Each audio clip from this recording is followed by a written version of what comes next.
Welcome back to Olympic Team Names, where my children make up Olympic team names based on the country's flag and what they know about the country. Remember the rules from last time. No armies, and keep the comments clean. So go Team Stars. Netherlands were Team Straights, and that's because my children got hooked up on the red, white, and blue, because the Buffalo Bills are red, white, and blue, which made France red, white, and blue, and the US is red, white, and blue, and Netherlands only had red, white, and blue stripes. So Team Stripes to the Netherlands. Team Ireland, I heard you in the comments and I put the veto on the Team Leprechaun, so you unfortunately though did get the name Team Papa's Beer because my dad's a big fan of an Irish red, so he's been drinking a lot of Irish red lately. So Team Ireland, you are now Team Papa's Beer. Great Britain, crisscross applesauce. My children were confused on all the directions of the lines. We did have the political conversation though that Great Britain is actually multiple countries competing as one, and I showed them Wales, your flag, Team Dragon. They loved the dragon.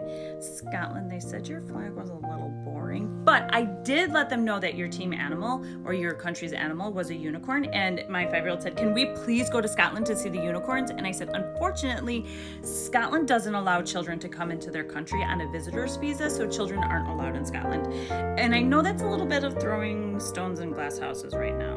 But we do have a trip in the early stages planned for next summer to go to Scotland, and I'm really hoping it's going to be a kids-free trip, but if nobody in Team Stars is available to watch my children, I'm going to need you, Scotland, to ask your parliament to waive the child restriction so I can bring my children, but then you are also responsible for watching them. So that's just the rules.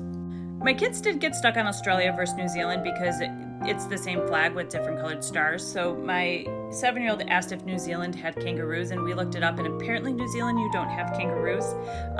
So my 5-year-old and 7-year-old said, well, obviously Australia is going to be Team Kangaroo and New Zealand's going to be Team No Kangaroo. And my 5-year-old would like Australia to add a kangaroo to their flag so we could tell the flags apart easier. Team Plus Sign, I'm going to need you to come back to the horseshoe table. This time bring your friends, because we did have a conversation that it's not a poorly drawn plus sign, that it's actually a cross laying on its side. And that's when my 2-year-old entered the chat and said, shh, cross sleeping. But my 5-year-old is still concerned because you're drawing your cross as hamburger and not hot dog. And I said, I don't think they know what that means because that's an American way of explaining horizontal and vertical. And she said, well, what language do they speak in Team Plus Sign? I said, Norwegian. She said, okay, I will learn Norwegian and I will tell them about it. So I have her on Duolingo. She should be ready to explain the hot dog hamburger thing in like 7 to 10 business years. Norway's going to remain Team Plus Sign, but Iceland, Finland, and Sweden, unfortunately, you're going to need new flags to get team names because they're all the same, according to my 5-year-old and 7-year-old. My 5-year-old is suggesting when you redo your flags, you add some pink, and my 7-year-old says don't use stars, they're already overdone. So you'll get team names when you get new flags. I don't make the rules, I just tell the stories.